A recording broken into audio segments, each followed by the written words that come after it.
Welcome to the Resilient Recruiter Podcast. This is your host, Mark Whitby, and my special guest today is Joe Rice. Joe is the founder and managing partner of Joseph David International based in Phoenix, Arizona. JDI is ranked by Forbes magazine as one of the best executive recruiting firms in America. Joe started his recruiting career in 2005 and has consistently been a top producer ever since. Welcome, Joe. Thanks for being here. Thank you, Mark. Thanks for having me. Awesome. So you mentioned to me that one of your colleagues kept talking about a podcast he was listening to, and you didn't realize that it was, in fact, this one until I approached you about being a guest on the show. Yeah. Thanks for bringing that up. I just fired him. No, actually I didn't. So it's funny you brought this up right out of the gate, because ever since he found out that I'm going to come talk to you, the only thing he's told me is, Hey, put in a plug for me. I'm like, what does that even mean? And so anyway, his name's Michael Tallarico. I call him the bearded recruiter.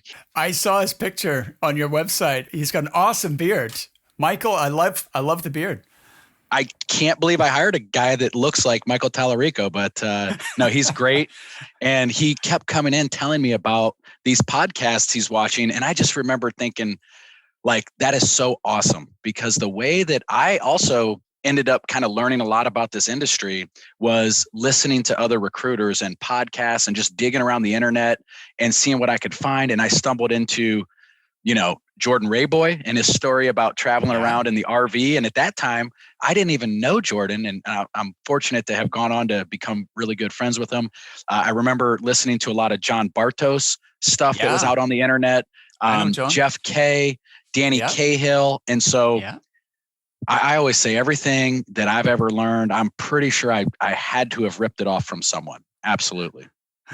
Well, we're like-minded in that sense. I love learning and development and, absorbing information, and I'm constantly, learning myself. That's what I love about doing this podcast is I get to learn from every person who I invite on the show, which is fantastic. And, this platform allows me to then share those conversations to benefit even more people.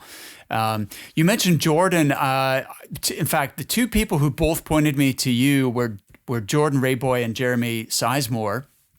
And I just had a really great conversation with Jordan fairly recently. Both really interesting guys. How do you know these characters? The way I actually know both of them is through a group called the Pinnacle Society. And I started my career with a company called Snelling. And the way that you become eligible for Pinnacle Society, just from a production standpoint, is you got to have been in the business 5 years.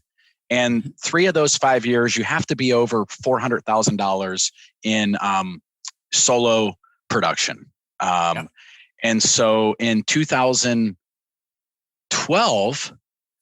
or maybe 11, I can't remember, I joined Pinnacle, and I remembered being really excited because I had already knew some of these people, and I was so nervous. And they have a board of directors and a president, and I was kissing their butt, and I felt like I was joining like a fraternity or something. And in hindsight, it's really a relaxed, just awesome group of people. But at that time of joining, Jordan Rayboy and Jeremy were already members. And my very first night of being at this conference and lobbying to, have these people let me into this really just great group of recruiters, I had to sit down with Jordan Rayboy. And it is probably to this day one of the most memorable experiences of my life, because I learned that very moment just how intense Jordan Rayboy is and why he's such a great recruiter. But I won't give you the play-by-play, but we'll just say it involves spit flying out of his mouth into my face, lots of curse words, of all the reasons why I needed to start my own recruiting firm, which is not something that the Pinnacle Society wants people to do necessarily. They don't want to encourage people to do that. A lot of times other people's firms are, really supporting them to join that group. But Jordan's not exactly a rule follower, which one of the things I love about him. And honestly, he really is a big catalyst for me ever starting a firm. And then when I did go through that process, he Jeremy, and a lot of these other great recruiters were there to give me answers to questions I just didn't know about starting a company. Fantastic. Yeah, Jordan is very intense and does swear a lot. I noticed from my first meeting of him, but great guy. His heart is in the right place for sure, and very knowledgeable. So those were both epic conversations. So I have the bar is high here, Joe, for you to follow in those footsteps. I should have been first. No, I'm just kidding. Listen, I understand looking at your website and from what I know about you that your core market is hospitality. So this must have been a pretty brutal year for you. What's been your experience of the pandemic? Yeah, I mean, you hit it on the nose. So when I got into recruiting in 2005, I was in college. I was part-time. I didn't go full-time recruiting until 2006, but it was all hospitality then. You know, that's what the company that I kind of stumbled into did. And I was still in college classes. And I worked hospitality from that point up until last year. That's all I ever did. And it's very interesting. I took a little time at the end of the year here to kind of just reflect. You know, I think many successful people are just always moving forward. And so I wanted to stop and look back. And it was about March 11th when the NBA shut down that I realized, oh man, stuff's going to hit the fan. And, you know, if you're canceling events like that, it puts the hotel industry in peril. They live and die by groups.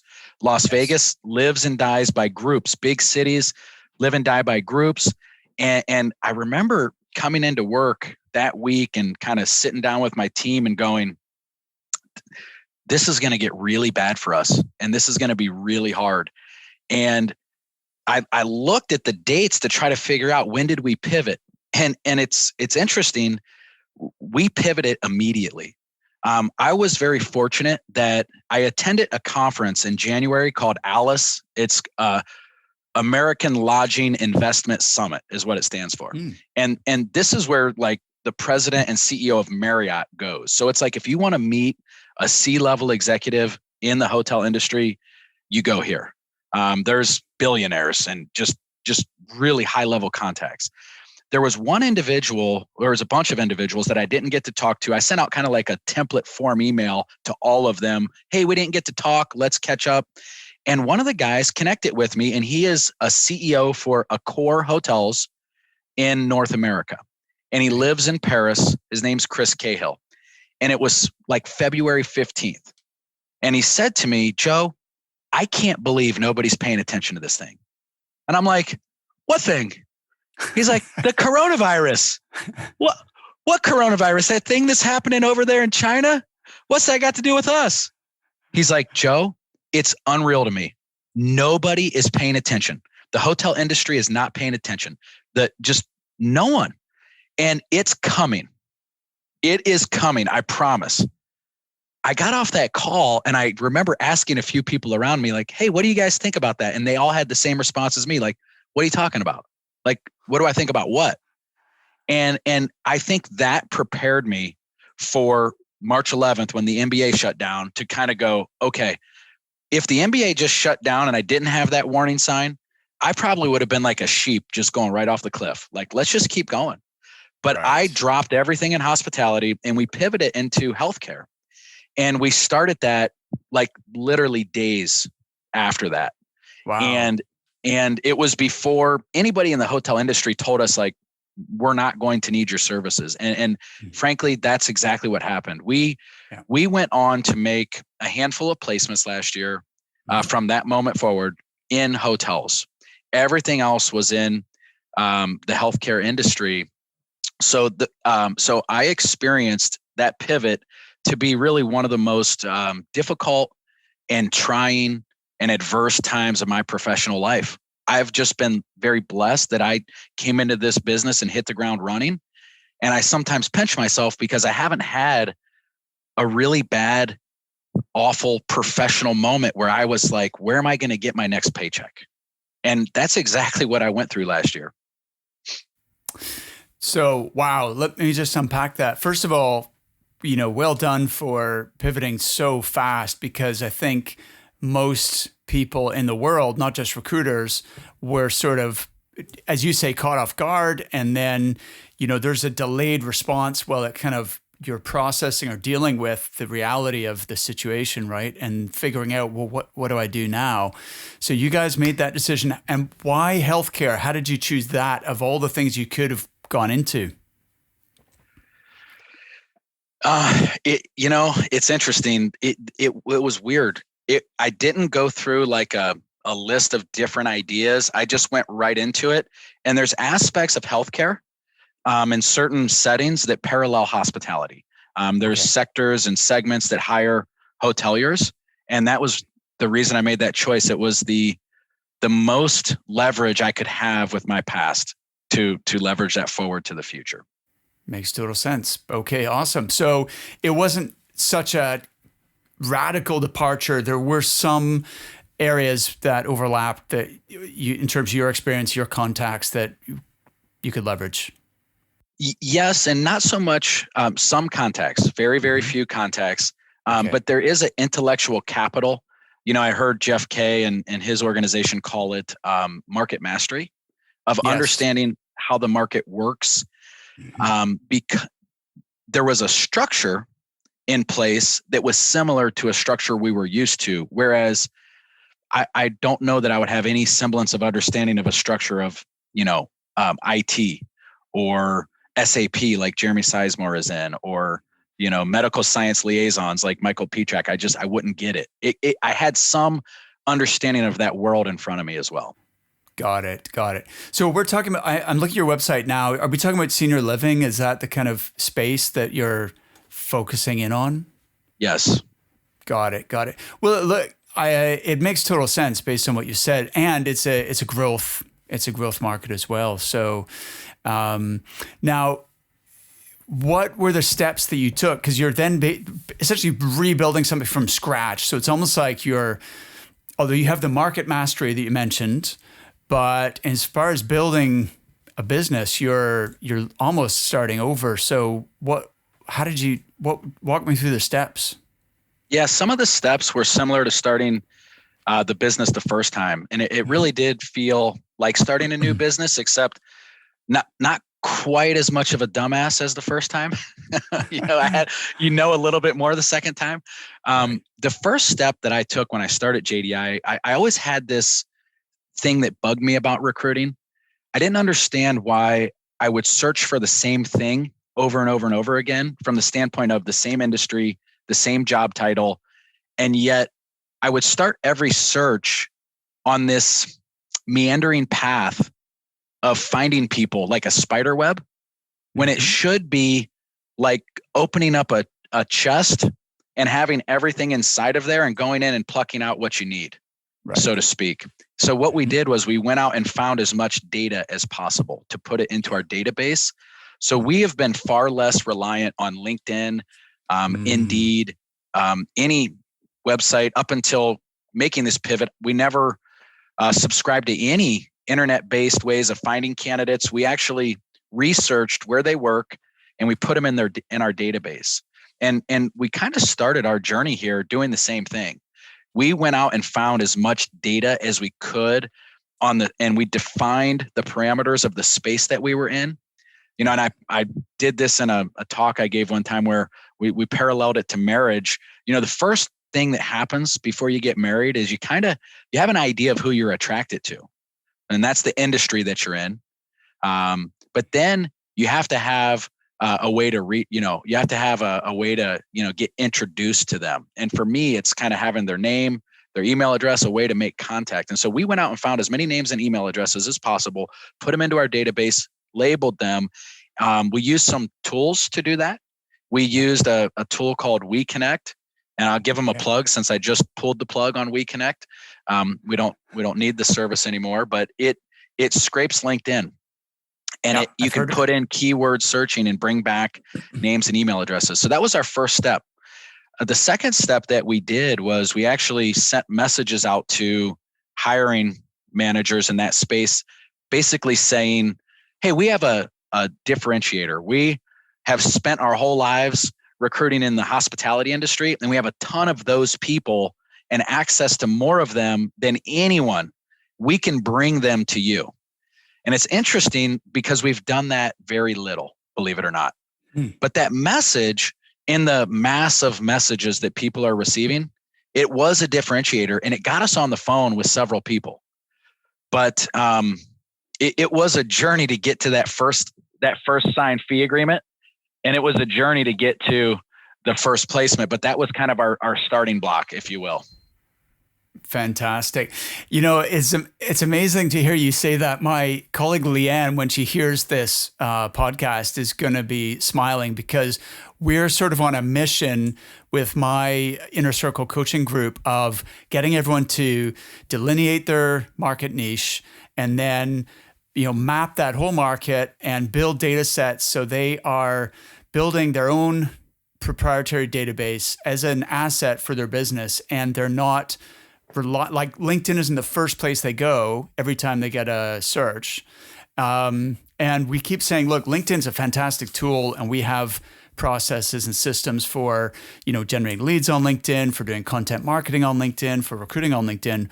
But if more than 20% of your placements are coming from one place, then that's a problem. Because, in fact, just the other day, there was a frantic message on my WhatsApp group. One of the ladies had her LinkedIn account switched off without any warning, and without any, like, there was no warning saying, hey, by the way, we're restricting your account. You're not following the terms of use or whatever. It was just gone. She couldn't log in. And in order to fix that, you have to raise a support ticket.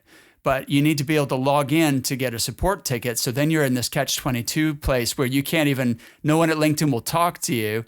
She didn't even know what she'd done wrong. And what it turned out was she had her virtual assistant logging into her LinkedIn account from another IP address. And, that was enough for LinkedIn just to switch off. Now she managed, there's a happy ending. She did manage to get reinstated with some groveling, and she basically leveraged every avenue she could think of to get a hold of them. But it just was the thing with LinkedIn. You don't own LinkedIn, right? You don't own that data. You think you have all these contacts, you don't own it. So whereas if you build your own database and your own email list and your own, these are assets that you actually own. So that makes I think it's a smart move.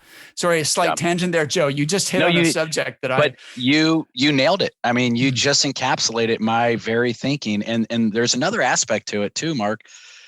If you think about just the laws of science, there's a fixed number of individuals qualified for any one job. It's not like you can just go take the plumber down the street and turn him into the vice president of whatever.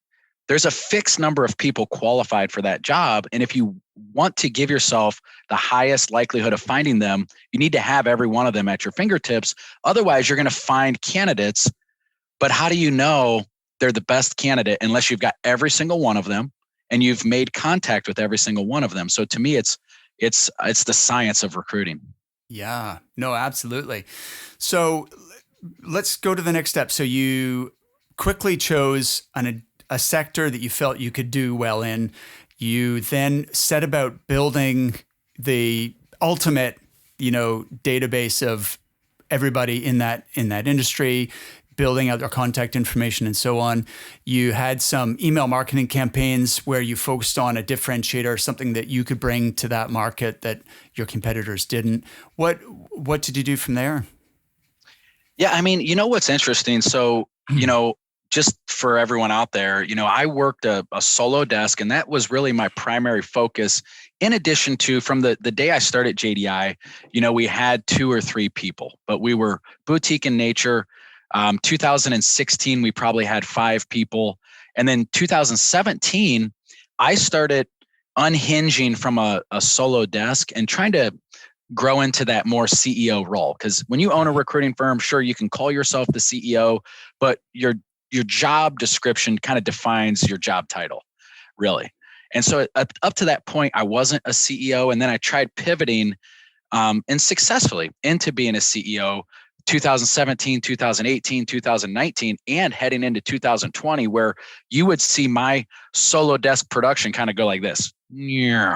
And that was exactly what I wanted, because I wanted my production to go like that, but the companies to go like that, so that I could, get off the desk. And, I've sat down and talked to folks like Danny Cahill or Jeff Kay about that very thing. And that's part of it. So I was very much off of a desk in many parts, up to March, and still doing a lot of biz dev, client management, but hadn't really picked up the phone to recruit a candidate in a long time. Hadn't really made a lot of cold calls to get new clients in a while. And so I got to have a very stark contrast when I did jump back on a full desk eventually, that this business hasn't really changed that much. It's eerie that it's probably one of the few businesses that really hasn't innovated much. They've tried to innovate, but it really hasn't. And the way that we made this turn was just good old-fashioned hard work. There was nothing scientific or magical beyond getting the data. And at that point, it was phone calls, email, and activity. All those things that we think about with activity and getting into phone calls. And it was just barbaric, caveman-like recruiting. Well, okay. So first of all, what's your definition of hard work? Like what, and activity, like what sort of things were you guys doing? What was a typical day? Yeah, a typical day is honestly picking up the phone and making, 70 phone calls to try to get business. Yeah. Sending out mass emails, which is effective, but using any mode of communication you can in an outbound manner to land a phone call of some sort. Yeah. To try to make someone aware of who we are and what we can do for them. And our messaging started out, we've done hotel recruiting. We can help you bring that talent to your industry. And it pivoted into, we do healthcare recruiting. We can help you find those types of individuals. Right. Well, I suppose once you got into it, then you developed that expertise and you could legitimately claim to specialize in that, right? So the messaging evolved. Really interesting. And what I love about that story is I find, I'm a big believer in the good old-fashioned telephone and in digital marketing as well. I think it's a combination that is kind of the recipe for success. But a lot of people before the pandemic got a bit seduced, like they kind of forgot that what recruiting really was. And they got used to, they sent out emails and they sent out LinkedIn messages and they were able to do deals. And they got seduced into thinking, oh, this is the new way, this is how we work now.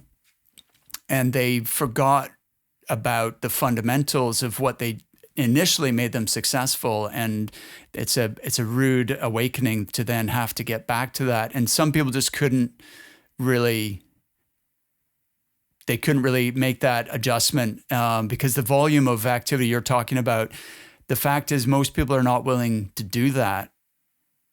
So if someone's making 5 calls a day and saying, this isn't working, there's no business out there, to me, I'm like, well, you can't really say that yet because you haven't spoken to enough people. Like if you make 70 calls a day for a month and don't get a single job, then, there is a problem in your industry. You need to focus on a new industry, right? But, so you guys did caveman recruiting. I like it. And what happened? It took time. I went back and looked at it, and the first just marketing call that I took with someone outside of the hospitality industry was March 20th. And one of my recruiters at the time who left us last year, great guy, but just realized like, man, this pivot isn't for me. His name's Ryan McKellips. He got us on a phone call with a company to talk about bringing them hospitality talent. That was March 20th. And subsequently, we went on to have several more calls like that over the course of the next month. But it took us a solid probably 30 days to get that first signed fee agreement. So wow, you really think about that. And, persistence is kind of the engine. It's the engine.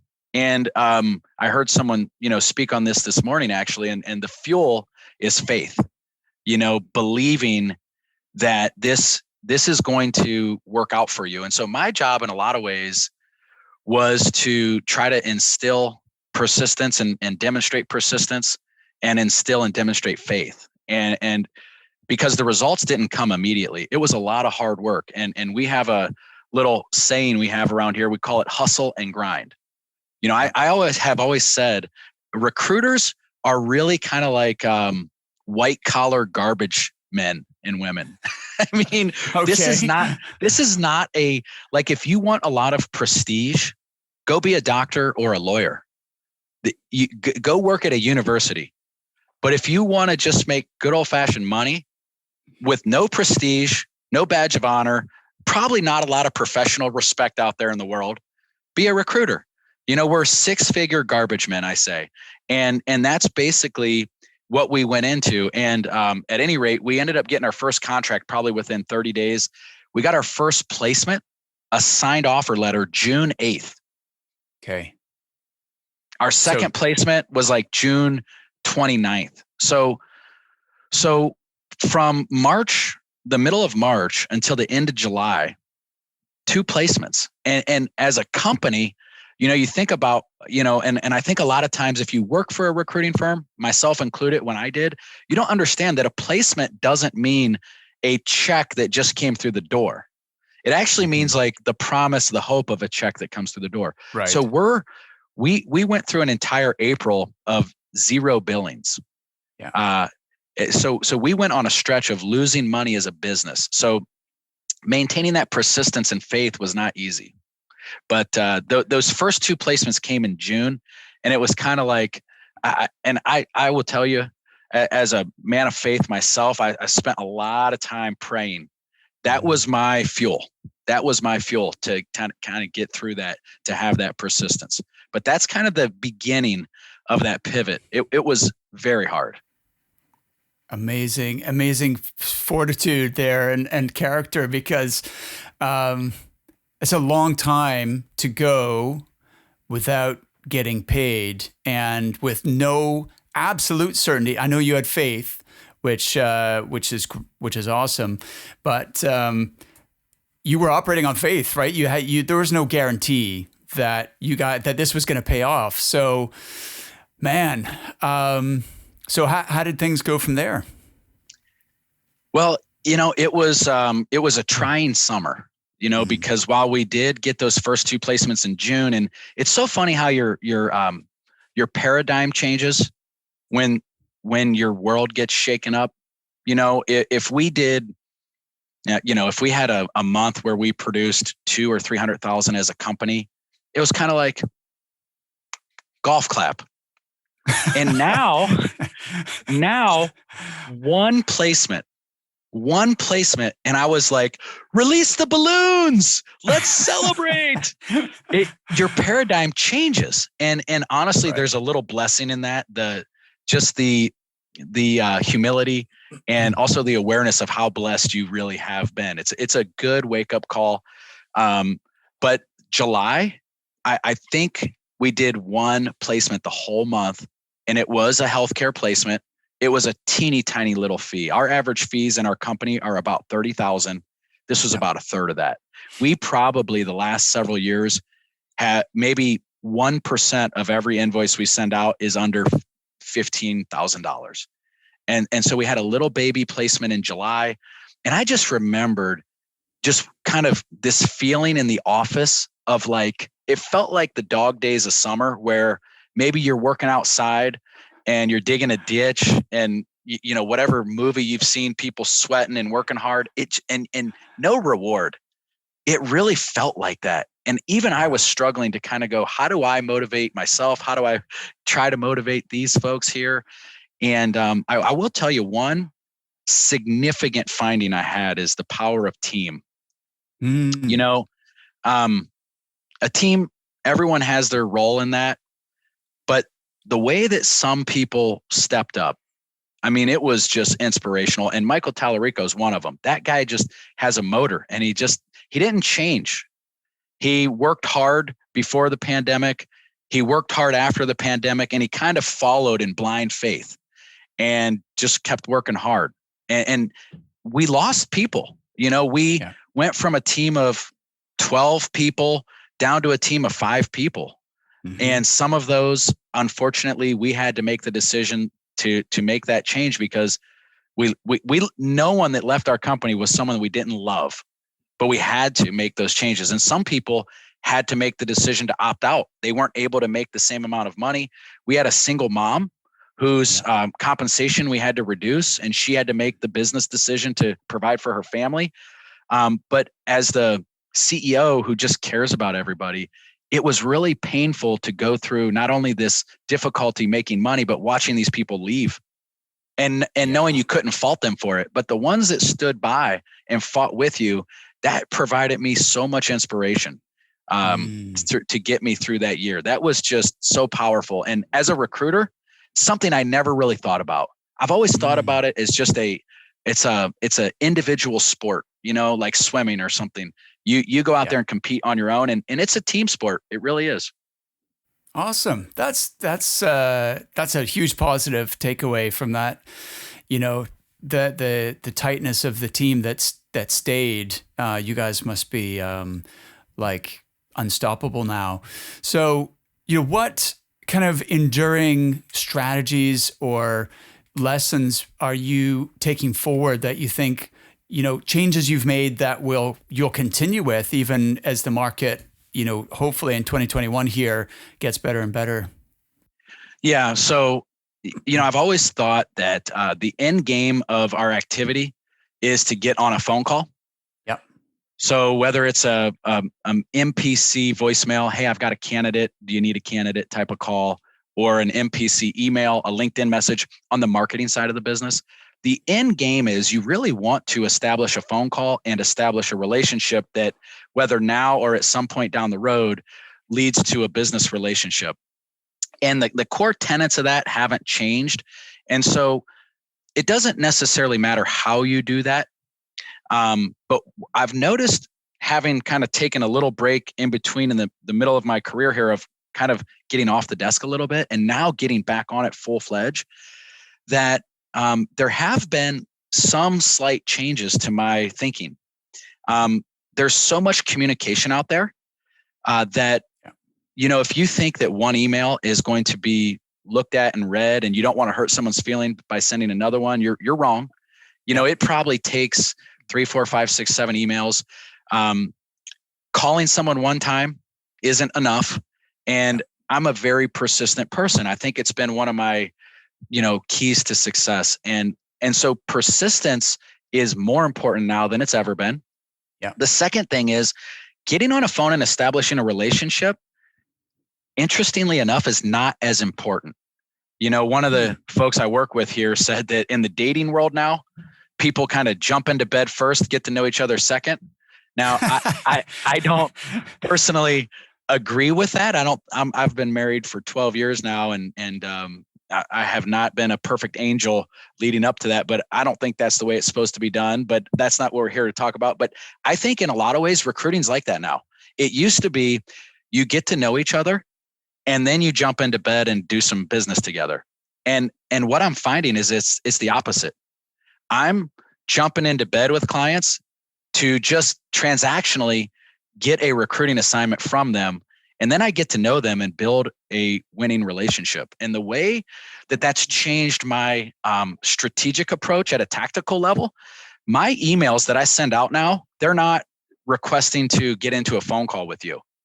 I'm sending marketing emails that say, I've got a candidate who has done this. They're looking to make a change right now. Do you want to see the resume?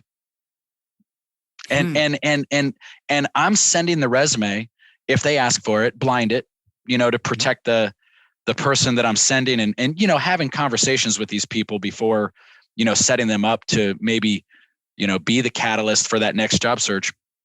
But that transactional approach is actually probably more effective right now, at least in my industry, than a relational approach.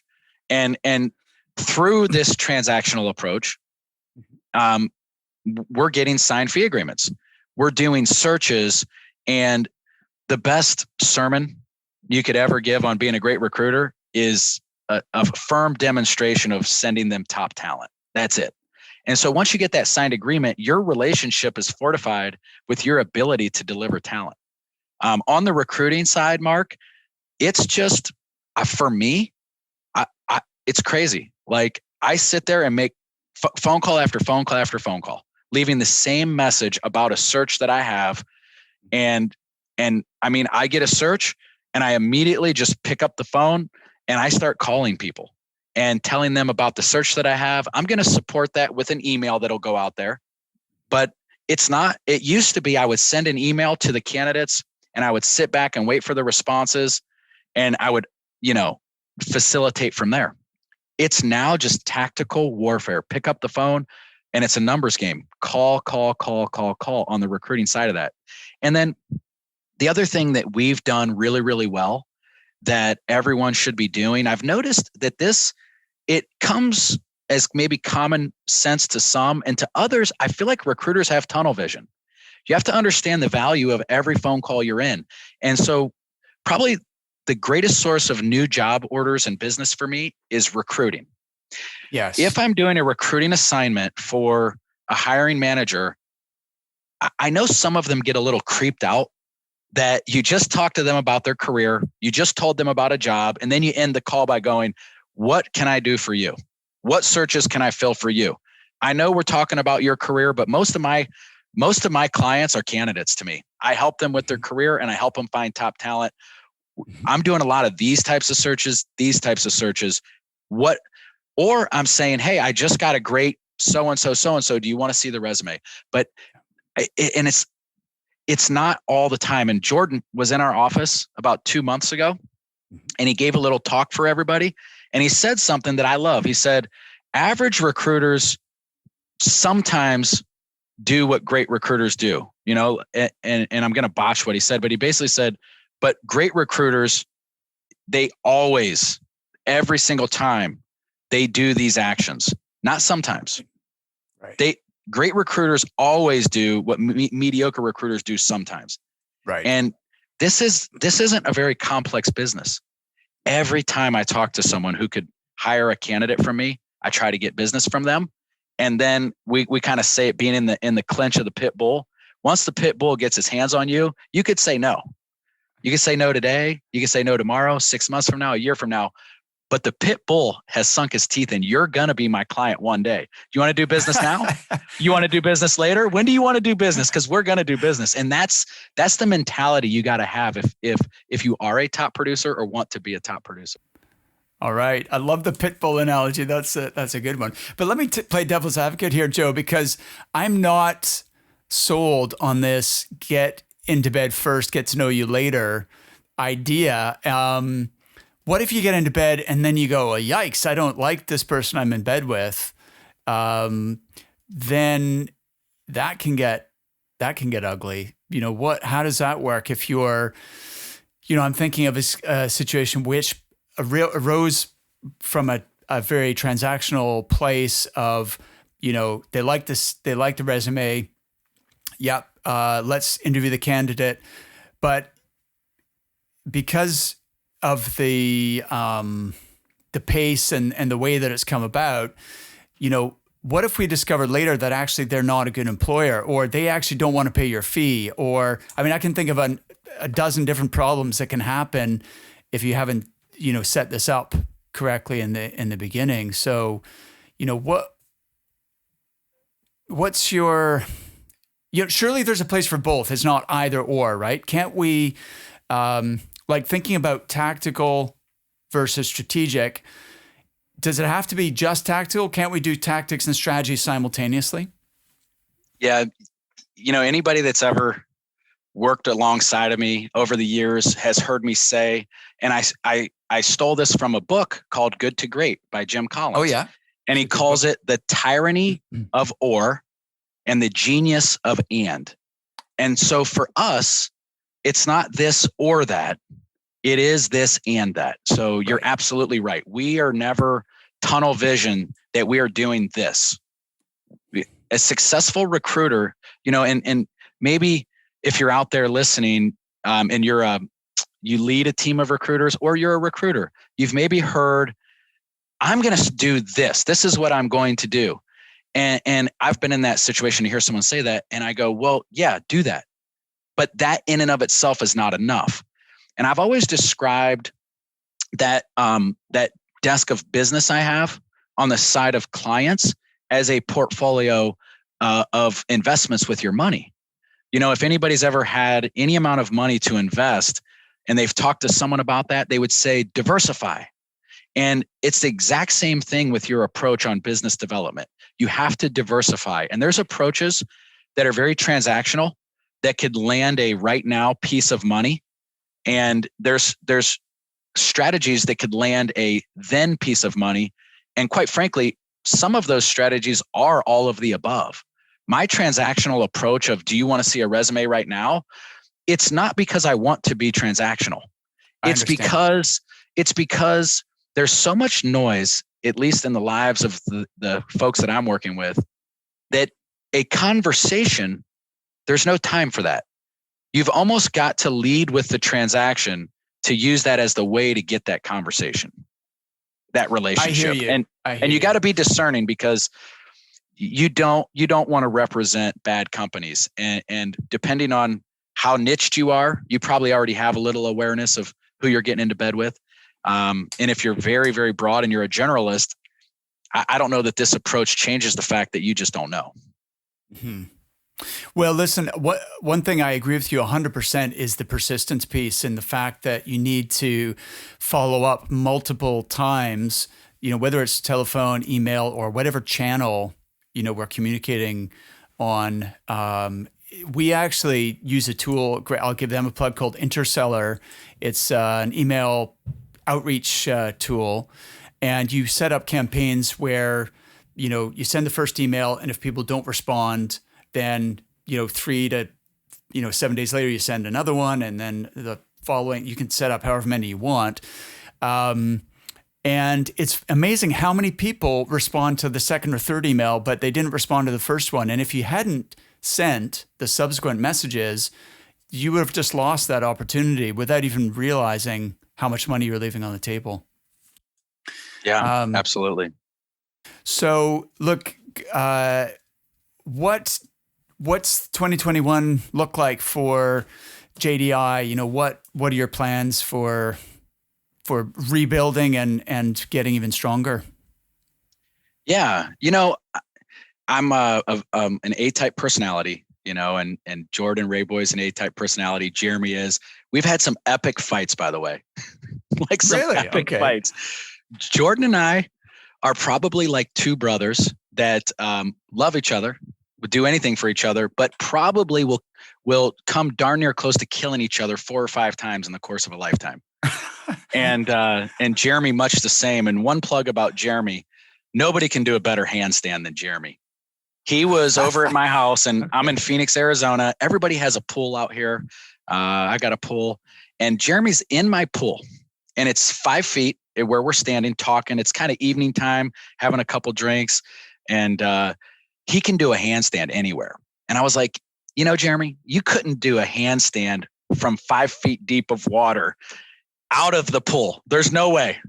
And Jeremy's like, at this time, he's not quite 40, but he's like, approaching 40. He's not in bad shape, but he's not in great shape. And that man does a handstand right up out of the pool. Unreal.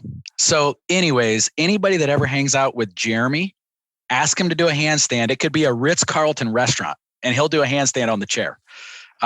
Anyways, that had nothing to do with the question you asked me, but funny story nonetheless. We ended up finishing up the year having one of the best quarters we've ever had in the history of our company. Oh, awesome. And I think as an A-type personality, just like Jeremy and Jordan and many others that come on here probably, I'm always wanting to look ahead. And I think for this year, for me, I just want to, I want to let things happen organically. And I want to deliver a great service and product to the end users, to the candidates and clients that we work with. I want to do my best to support those that work around me, for them to make six figures, and take it a day at a time. But in terms of what our outlook looks like, I would not be surprised if we had a record-setting year this year, just by simplifying. And I think one of the mistakes I've made in the past is honestly trying to leverage all of the technologies and every efficiency that you can imagine to do this business.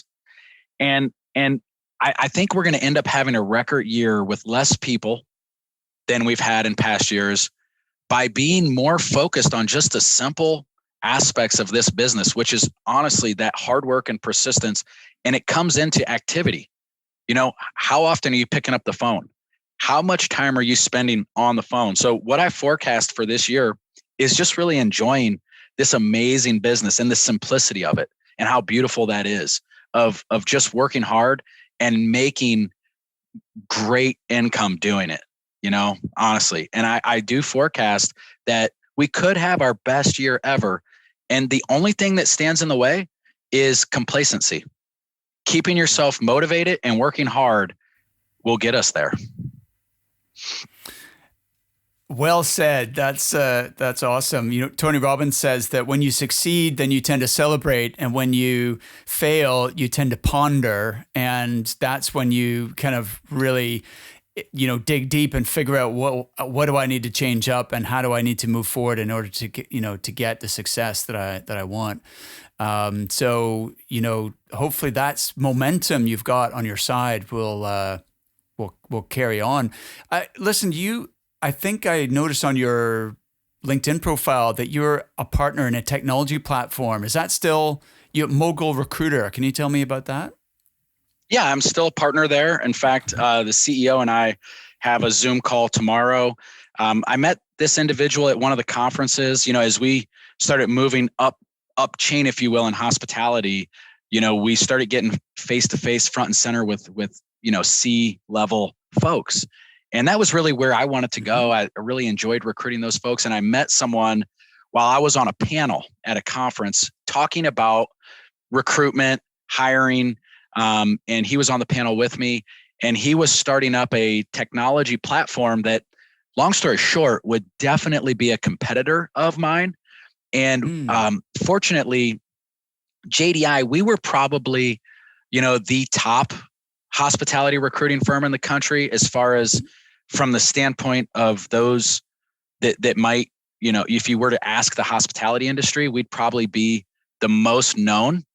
But so I would think there'd always be a shrapnel of revenue for us. But this is a technology that could kind of take a lot of our business or put us out of business. And I thought, boy, that seems like something that could happen, where you could take a platform like a LinkedIn and curate it to only the people that your eyes want to see, that are maybe a luxury hotelier. Maybe they've worked for only these types of brands in a way that LinkedIn can't do. And there are companies out there in IT that have built platforms like this that have kind of inspired their idea. I think they too are set back by what's happening in hospitality. But this is just an amazing platform. So I actually put some skin in the game to become a partner, and then with some participation and providing some support to them, also was gifted some shares in the company. So I'm a partner and a minority partner for sure. I'm not involved in the day-to-day operations. They have me listed as an advisor on their website, but it's something that I certainly believe has potential to be something very big. It's a smart move, Joe. Just think about the blockbuster executives who were offered the chance to buy Netflix and they passed. They must just, I don't know how you get over like a decision like that, right? So I'm not suggesting you're a blockbuster. I don't believe that technology is going to remove the role of a recruiter. I think that we're always going to have a place where clients want the added value, and there's so much that we can do that a AI tool can't. But having said that, there's no question technology is going to take a piece of the pie, and so you may as well own a piece of that as well. Yeah, we had Danny Cahill come talk to our team, and I actually share an office now with Matthew Walsh, and I don't know if he was on your show or not. No. But he's a real big biller. And he also has a big recruiting company called Blue Signal. I moved into his office last year. We decided to join forces. We're really good friends, and we thought it'd be cool to share an office. And also, with everything going on financially, was great too. And at any rate, Danny came and spoke to our two teams and said that technology is going to change the game. It's not going to make us obsolete, but he did look out at every one of us and said, but many of you will be obsolete. It's only going to be those who are the power brokers that are going to survive. You will need someone to still move talent, and it will oftentimes be at the higher levels, but someone that has relationships and also has the soft skills to move talent. So that's not going away. Yeah. You're right about the soft skills, the relationships. I think technology is going to have a bigger impact on the sort of sourcing, candidate identification, but the, conversations and understanding motivators, understanding, what's driving people to make the decisions that they're making and influencing those decisions. I can't see a way for a bot to be able to do that piece.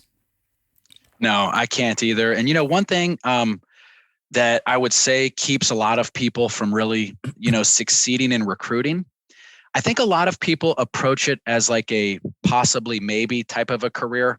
Yeah. Like I heard maybe you can make good money in this business, so I'm going to give it a try. Right. And what I've witnessed is having experienced what many would in my shoes, more failures than successes. Mm-hmm. I think the biggest thing that people fall short on, and it probably trickles into a lot of things they do, is they just don't go all in. And I think as many techniques and tactics that people can pick up watching your show, just going all in and giving and committing mentally. And I've heard Danny Cahill say that, that you have to commit wholeheartedly and fully to this business. And if you do that for a year and this isn't the right business for you, then it's not the right business. But you'll never be great until you do that. You can't have one foot in and one foot out. Well said. Agree 100%. Well, look, that's probably a good place to wrap up, Joe, because that's a really strong, positive statement. Go all in. I couldn't agree more.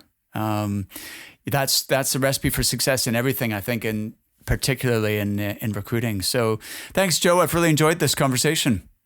Yeah, thank you, Mark. I really appreciate it. Thanks for having me on.